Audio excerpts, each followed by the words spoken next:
Some places defy logic. Some objects whisper from beyond time.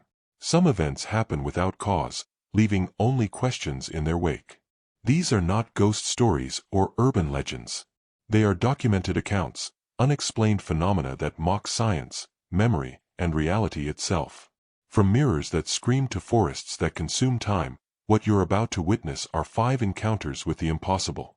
Turn off the lights, and prepare to question everything you think is real. Welcome to Unsolved Archives, where we delve into the hidden, the mysterious, and the unanswered. Share your thoughts in the comments. Your insight could be the key to unlocking the truth.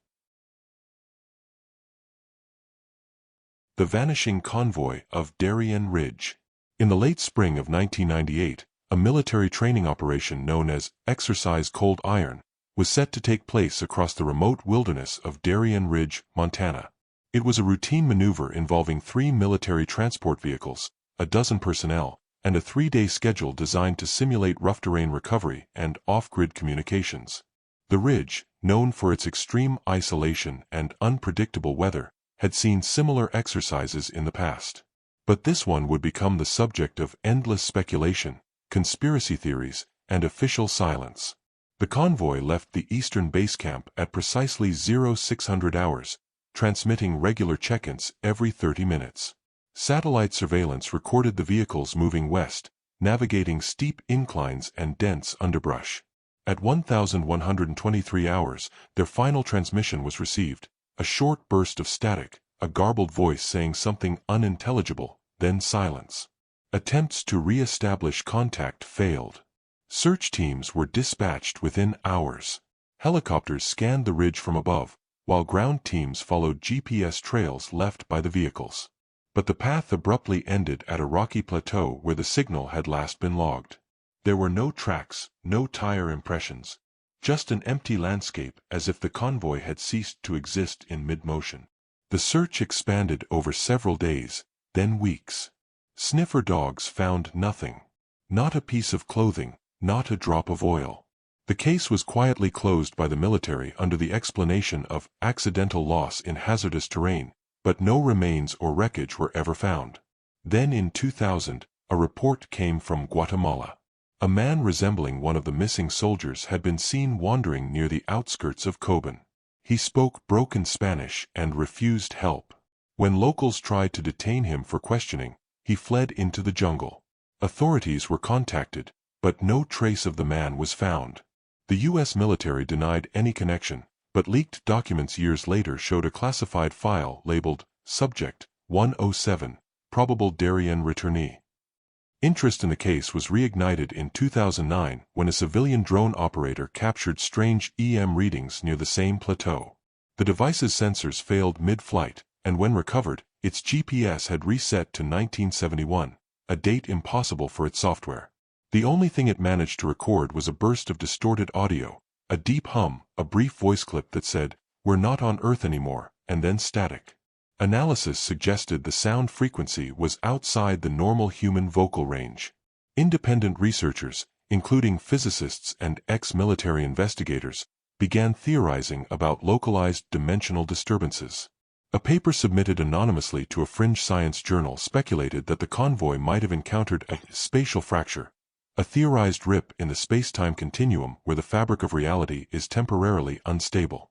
Most dismissed it as pseudoscience, but the author cited unexplained gravitational readings and geomagnetic anomalies recorded by NASA satellites in that region on the day of the disappearance. Adding to the mystery, a local hunter reported finding an old military radio transmitter in 2013, buried about 4 feet underground near the ridge. It was corroded but still intact. When powered on, it emitted a steady stream of static interrupted by faint Morse code. Experts attempted to decode it and found the message repeated the same phrase every 37 seconds. Return impossible. They watch from below. The military showed up within days of the discovery. The hunter who found the radio was taken in for questioning and wasn't seen in public for nearly 2 months. When he reappeared, he refused to speak to reporters or family and eventually moved out of the state. Rumors suggested he had been persuaded to remain silent. To this day, the area remains off-limits. Though officially labeled a wildlife conservation zone, satellite imagery shows irregular heat signatures appearing at random times throughout the year. Some believe these are just volcanic gas emissions. Others think it's something else, something trying to return, or perhaps still watching. Locals refuse to go near the ridge. They speak of strange lights seen at night, low-frequency hums that vibrate through the trees, and the occasional appearance of unfamiliar symbols etched into stone, only to vanish days later. Campers who stray too close report dreams of mechanical landscapes, cold gray skies, and figures in old military uniforms walking through fog with no faces. No one knows what happened to the convoy. Some believe they died. Others say they slipped into another dimension. A few suggest they are still alive, trapped somewhere between here and there, caught in a fracture where time doesn't move in the same direction. Whatever the truth, Darien Ridge remains one of the most chilling unsolved cases in military history. The Sky Whispers of Rowley's Pass. Nestled between hills veiled in mist and folklore, the small village of Rowley's Pass in northern Scotland is a place where time seems to have stopped. It has no more than 300 residents, and most families have lived there for generations. The kind of place where everyone knows each other's name, and secrets are usually passed down like heirlooms. But among the villagers, one mystery has endured for over 6 decades, the phenomenon known as the Sky Whispers. The first recorded incident dates back to 1963. A local schoolteacher named Lorna Eves noted in her diary that she had heard voices above her house just as dusk fell. She described them as gentle murmurs, like wind singing words you almost understand. The whispers returned 2 weeks later, then again and again, always at twilight, and always during the third Sunday of every month. At first, she believed it to be wind patterns carrying echoes from distant conversations. But when she walked the fields alone one evening to locate the source, the voices moved with her, never louder, never clearer. Other villagers began to report similar experiences. Some said the whispers spoke in Old Gaelic, others in English, though none could clearly recall what was said. It was as if the words faded from memory the moment they were heard. Elderly residents insisted the whispers had occurred for as long as they could remember, though no one could explain why they happened with such clockwork precision. The phenomenon grew stranger over the years. People began claiming they had dreams on nights when the whispers occurred, dreams that didn't feel like their own. Visions of cities no one had ever seen, machines that moved without wheels, or skies lit with patterns of light not seen on Earth. Some villagers kept logs, trying to piece together fragments of the whispers. The messages were never coherent, but a few recurring words surfaced: remember, again, before, and home. In 2009, a small group of audio researchers from Edinburgh University visited the village with advanced sound equipment. They had heard of Rowley's Pass through obscure folklore forums and wanted to study the whispers as a natural sonic anomaly. On the third Sunday of their visit, the team set up directional microphones and EM sensors across the hilltops. As twilight fell, their instruments captured a pattern, low-frequency murmurs that appeared to rotate spatially, as though circling the village in an invisible spiral. The whispers did not correspond with wind or animal activity. More alarmingly, audio software detected vocal waveforms from frequencies just below human perception. The researchers published their findings in a minor scientific journal, calling the whispers non-attributable voice phenomena. Though they didn't draw any metaphysical conclusions, they noted that the sounds were not reflections, nor echoes, and had no identifiable origin point.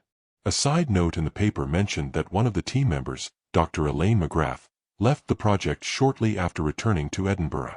She had reportedly begun hearing the whispers even when away from the village, leading to insomnia and paranoia. She later disappeared without explanation. Villagers grew wary of visitors after that. Several outsiders who tried to document the whispers either fell ill, suffered anxiety breakdowns, or became obsessed with returning. One urban explorer, known online as Voxman98, live-streamed his visit to the village in 2017. During the stream, he walked into the hills just before twilight, joking about waiting for the ghosts to talk. As the light faded, the audio picked up faint murmuring. His smile faltered. He turned toward the mic and whispered, "They're telling me what I forgot." Moments later, the feed went dark. The man was found 2 days later, wandering barefoot miles away, dehydrated and unable to speak.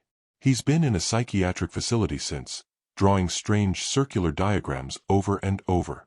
Locals say the whispers aren't ghosts, nor aliens, but something older, something that remembers.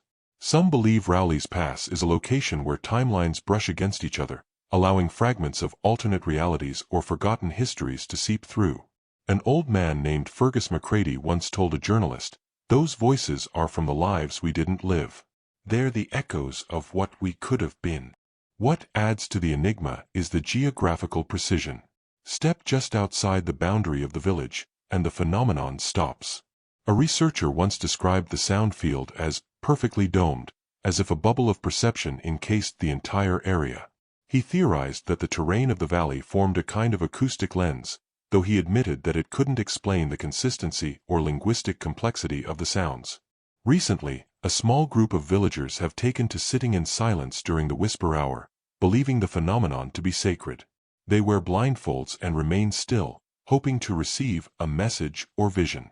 One woman claimed she saw a version of Rowley's Pass entirely empty, overgrown, and silent, with strange towers piercing the sky where homes should be. "It was our village," she said, "but never built. Like a memory of something that was never real." The Scottish government has refused to acknowledge the whispers officially. When asked, officials cite local superstition and atmospheric anomalies. But emails leaked in 2020 showed internal communications between the Office of Unexplained Aerial Phenomena and Ministry of Defense discussing the installation of underground sensors near Rowley's Pass, suggesting that, at the very least, the whispers are being monitored. Whatever their source, the sky whispers remain unexplained. They do not harm. They do not help. They only exist. Persistent, enigmatic, and chillingly consistent, as if some force, long forgotten, continues to speak long after it should be silent. The mirror that screams. In 2012, a Brooklyn antique dealer named Thomas Greaves acquired a shipment of old estate items from a bankruptcy auction in Rhode Island. Among the dusty furniture and crates of porcelain figurines was an ornate Venetian mirror, over 6 feet tall, framed in dark oak with intricate silver inlays that glowed faintly in low light. It was heavy and cold to the touch, its glass unusually flawless. A small brass plate at the bottom simply read, "Il Silenzio." Thomas placed it in the back room of his shop, unsure of its value. Within days, strange things began to happen. He'd often return in the morning to find the mirror uncovered, though he always remembered placing a cloth over it. Once, a customer swore she saw someone standing behind her in the reflection, an old man in period clothing, though the shop was empty. Most troubling of all, Thomas began waking up every night at precisely 2:37 a.m., covered in sweat, feeling as though someone had screamed in his ear. At first, he chalked it up to stress. But the experiences intensified. On the 7th night, the sound came again, this time not in his dream, but real. A high-pitched, human-like scream echoed through the shop, seeming to come from inside the mirror itself. Thomas rushed downstairs, heart racing, but found the room empty. The mirror, however, was no longer cold. Its surface was warm, almost pulsing. Unable to ignore it, Thomas installed a voice-activated recorder near the mirror and let it run overnight. The next morning, he reviewed the tape. At exactly 2:37 a.m., the microphone picked up a screeching, mechanical howl. Audio experts later described it as a composite of a human scream, distorted static, and metal grinding, impossible to replicate naturally. He uploaded the recording to an online forum. The post gained traction, with thousands of users claiming it made them feel dizzy, nauseous, or emotionally disturbed when played. Soon after, researchers and paranormal enthusiasts flooded Thomas's shop, hoping to witness the phenomenon. Some stayed overnight, attempting to film the scream. Most captured nothing. But one team managed to record a distortion in the mirror's surface at the moment of the sound, a quick ripple, like a drop of water hitting still glass. It was brief, but unmistakable. Things worsened when Thomas began having vivid, invasive dreams. He described being in a place made entirely of reflective surfaces, walls, ceilings, and floors all mirrored, endlessly repeating his image. In the dream, he wasn't alone. Figures stood motionless in the distance, always watching. Their faces were smudged, featureless, as if erased by time. He tried to speak, but his voice made no sound, only echoes that didn't belong to him. One night, he awoke with a phrase etched into his bathroom mirror in condensation. "We see through you." Disturbed and desperate, Thomas attempted to sell the mirror. But each buyer returned it within days, complaining of hallucinations, whispering reflections, and of hearing voices calling their name from empty rooms. One woman claimed she saw herself blinking out of sync with her reflection. A professor from NYU bought it for research and placed it in a soundproof lab. He vanished 3 days later. The mirror was found back at the shop, placed gently against the wall as if it had never left. The media caught wind of the events, dubbing it the Screaming Mirror. Skeptics called it a hoax, suggesting hidden speakers or mass hysteria. But more disturbing reports emerged. A man who broke into the shop one night was later found babbling nonsense in an alleyway, face bruised and bleeding. When police questioned him, he said, "It wouldn't let me look away." In 2018, Thomas could no longer bear it. He contacted a private collector known for acquiring cursed objects and arranged for the mirror to be stored in a sealed underground vault in Nevada. It was transported under tight security, packed in a lead-lined crate with sensor monitoring. For a few months, silence returned.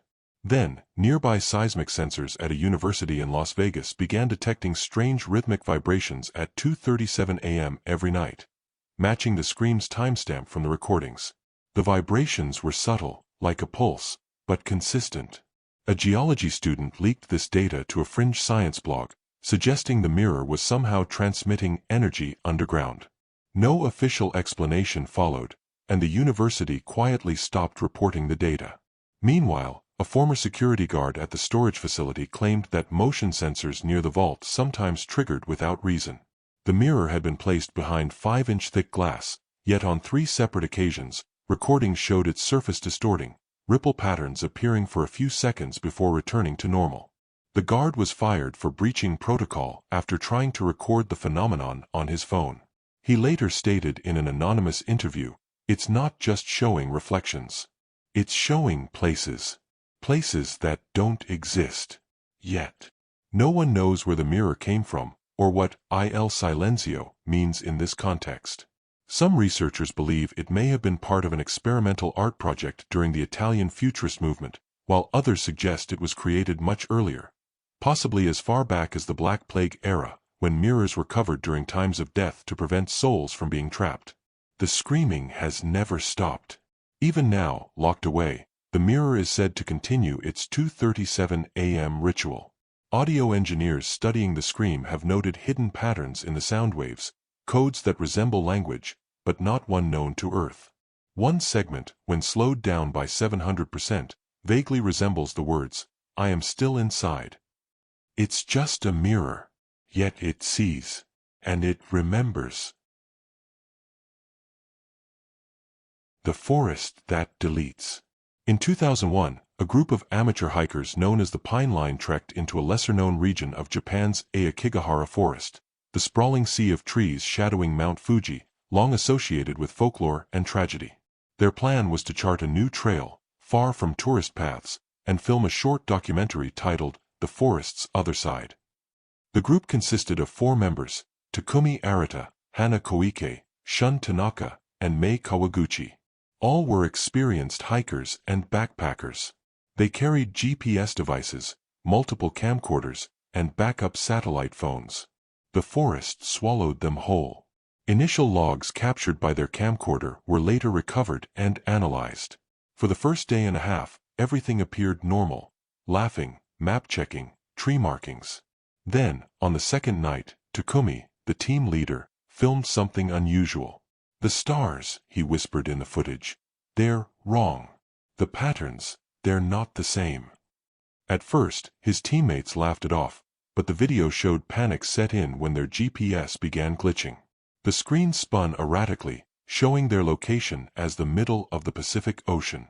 By the morning of the 3rd day, the camera recorded the team arguing. May insisted they'd passed the same grove twice. Shun disagreed, pointing to landmarks he believed were new. But Hannah, the most composed, turned the camera on herself and said clearly, "We've been walking in one direction. We haven't turned. And yet, we're still here." All 4 hikers disappeared. Rescue teams scoured the forest for weeks. Standard protocol in Aokigahara includes using tape lines to trace paths and avoid disorientation. But even the professional rescuers reported confusion. One team's compass spun uncontrollably when entering a section near the last known ping of the hiker's satellite signal. A seasoned guide, Yamato Arai, reported an eerie encounter. He saw, just for a moment, the figure of a girl standing between 2 trees, wearing a red hiking jacket. That matched May's attire. When he blinked, she was gone. But his camera captured a single frame of her, a blurry figure, half-faded, with the forest visibly glitching behind her. Like corrupted data in a video game. Then, something stranger happened. In 2003, 2 years after the disappearance, a drone team conducting unrelated topographic surveys over Aokigahara found themselves over a section that wasn't on any map. The canopy was unusually dense, almost like the trees were pressed unnaturally close together. When they reviewed the footage, it briefly showed the 4 hikers, walking together through the trees, appearing unaware of the drone above. The timestamp of the video was normal, but embedded metadata showed an impossible creation date, April 17, 1973. This was confirmed by the drone's internal clock and reviewed by digital forensic analysts. No explanation was ever provided. The authorities dismissed the drone video as a digital error. The footage was quietly confiscated. The drone team, frustrated, leaked a few still frames online. Those who viewed them claimed to see not just the hikers, but their own reflections, or versions of themselves, within the frame. Some who viewed the footage later reported memory loss. One man insisted he forgot the names of his children for 3 days. A freelance geologist, Junpei Mizuno, investigated the area and discovered a patch in the central forest where magnetic readings dropped to near zero, an impossibility in a natural environment. Electronics failed, sound became muffled, and all wildlife avoided the zone. He called it the mute core. Samples of soil taken from the area had trace elements not found anywhere else in Japan, including a rare isotope of iron used only in spacecraft manufacturing. People began whispering about the forest that deletes. Hikers who wandered too deep often emerged disoriented, claiming they'd been gone for hours when only 20 minutes had passed, or, in rarer cases, thinking only moments had passed, when in fact they'd been missing for days. Some claimed they remembered their companions having conversations that never happened. Others saw themselves walking ahead, only to find no one there. One of the most disturbing discoveries came in 2008. A lone backpack was found deep within the forest, perfectly preserved despite the weather. Inside were batteries that still held charge, though they'd expired 5 years earlier. A tape recorder was sealed in a plastic bag. When played, it contained only one sound, someone breathing rapidly, then whispering, "Don't walk where the ground hums. It sees." Analysis showed the voice was a mix of frequencies from all 4 missing hikers, blended into one. Authorities finally blocked access to the deeper section of Aokigahara in 2011, citing safety hazards and ecological protection. But curious investigators still sneak in. One American vlogger vanished during a live stream in 2016. His camera continued broadcasting for 46 minutes after he disappeared. At one point, the feed showed his flashlight illuminating a stone structure, an arch, covered in moss, with writing in an unknown script. Moments later, the feed cut out entirely. The last comment posted read, "Why does it look like he's walking into a mirror?" No official acknowledgement has ever been made of the anomalies in the forest. But satellite data shows the land is subtly shifting. Not physically, but in pattern. Every year, the forest's interior trails rearrange, like a maze reconfiguring itself. Some theorize it's a naturally occurring spatial anomaly. Others believe the forest is alive, not in the metaphorical sense, but sentient, and capable of choosing what it wants to keep. It doesn't kill. It erases. Those who vanish inside the forest that deletes are not dead. They are simply removed. The House That Dreams in Reverse. On the outskirts of South Dakota's Badlands, where the wind howls like a grieving widow and the land stretches barren under heavy skies, sits a house with no road leading to it. Locals call it the Reverse House. It's not marked on any map, and no one claims to own it. Hunters and hikers sometimes stumble upon it by accident. They never return the same. The house is modest, a one-story farmhouse with peeling white paint, a rusted tin roof, and shuttered windows. There's nothing overtly unusual about its appearance, aside from the fact that it doesn't seem to decay. Visitors have reported that the air around it feels heavier, like walking underwater. Compass needles spin in circles. GPS devices simply shut down. The first documented account comes from 1986. A man named Robert Hall, a geologist conducting solo fieldwork, radioed into his station that he'd found an abandoned structure of unknown origin deep within the hills. Then, silence. He was found 2 days later, stumbling along a gravel road miles away, dehydrated and sunburned, mumbling, "I saw my funeral from inside the floor." When questioned, Robert could only describe the interior of the house in fragments: rooms that seemed to shift, lights that flickered backward, and clocks that ticked in reverse. The house appeared to warp perception itself. In 1993, a group of urban explorers ventured to find it after reading about Robert's case in an obscure zine. They found the house just before sunset and entered through the front. One carried a camcorder. The footage, recovered years later, shows them walking through dimly lit rooms. Nothing happens at first. But at the 12-minute mark, something changes.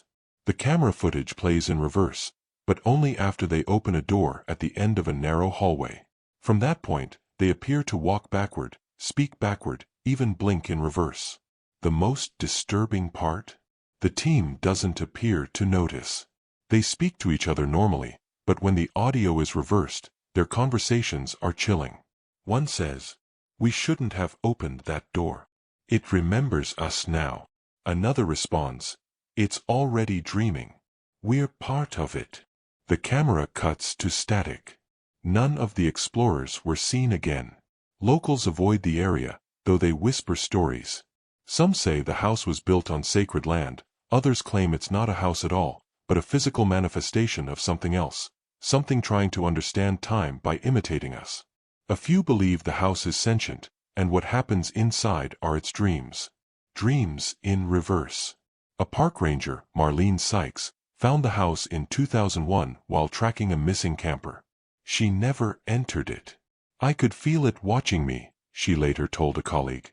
"Not from the windows. From the walls." She returned to the same spot weeks later with a search team. The house was gone. In its place was only dry grass. No signs of a foundation, no path leading to it. Just open land. The phenomenon became more alarming in 2010 when a pilot flying a small aircraft over the region captured aerial footage of the house from above. As the plane passed, the video shows the house blinking, like a single massive eye, before vanishing in a glitch-like distortion.